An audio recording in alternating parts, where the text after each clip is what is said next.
Hey everyone, it's Kay-lynn, and today I'm going to help you with studying because for me it is getting close to exams. Maybe you already had yours. I'm not sure, but this could also help out with any tests that you may have throughout the school year. So I'm just going to give you some tips that I use that usually work. Let's go! Okay, so the first step is to get into comfy clothing. I'm wearing jeans right now, and sometimes jeans are comfy, but you need to get really comfy in order to do the best that you can do. Let's go. Phew! There we go. Step 1 complete. Comfy clothing. I'm in my onesie, so this is comfortable. Let's go. Okay, so the first tip is kind of obvious. The first tip, by the way, I got a binder here with me. The first tip is to make a study guide. So let me just try and find one for you.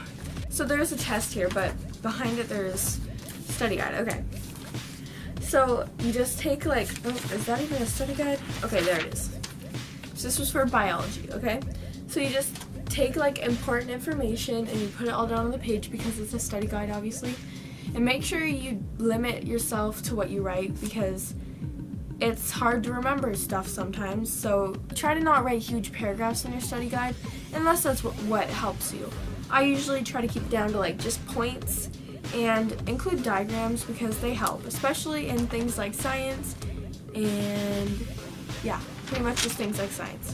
And also tables can help, but one thing about study guides that you should never do is highlight, because when you're writing a study guide it should be just important stuff. So if you're highlighting it, it's kind of overkill because then you'll end up highlighting everything and then it's kind of hard to read.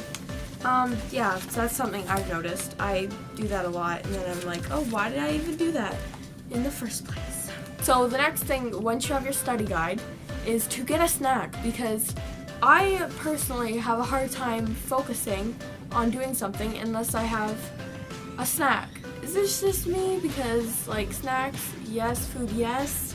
So I'm gonna go get a snack after I put stuff back in my binder because exams are soon and I gotta keep it organized, Alright guys, so for my snack I got vegetable thins because yes, and I got Fruitopia, so let's go! So now you got your snack. You eat it.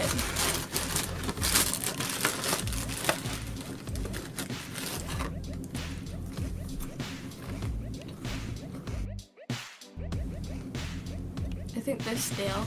So once you have your comfy clothes, your snack, and your study guide, a good thing to do is look over your study guide, reread it to yourself in your head, and also say it out loud. Another thing that I found that kind of works is to go online and for something you're learning, say you're learning about the human body, which is just something randomly out of my science book, you can look up quizzes on it online and then you can test yourself. And then whenever you get wrong, you'll know you should probably look at that again and study it. So that usually helps clarify it for me and you learn more. Yes. Yes. Break. Okay, that leads me to next point is to take breaks. Don't sit there and study for 3 hours because it's hard, okay? It's not very good to do the same thing for very long, I guess, depending on who you are. Maybe that's just what you do, then that's cool. But for me, I take breaks, so maybe if you don't want to eat a snack while you're studying, take a snack break. So say you could do a half an hour of studying, then you can reward yourself with 10 minutes. For me, I like to reward myself with YouTube videos because that's just who I am. So I get 10 minutes of YouTube videos and then I go back to studying for another hour or so, and that's usually how it works. It gives you more motivation when you have a reward at the end of your path. So that's usually what I do. I always make sure I have a study guide on me, and also if you walk to school or even if you take a bus, if you carry that study guide with you and study it, it helps. And also you can record yourself saying all the stuff in your study guide, and then maybe when you're walking to school you can just have your earbuds in and then listen to you saying it, which usually helps. It's just like having a teacher say it, but it's actually you. So that usually helps me too. And that's what I did last year for exams, and that is probably what I'll do this year. Okay guys, I hope I helped you somehow for tests or exams or anything that could use these tips for. Yeah, if you enjoy this video, give it a thumbs up and remember to subscribe for more videos.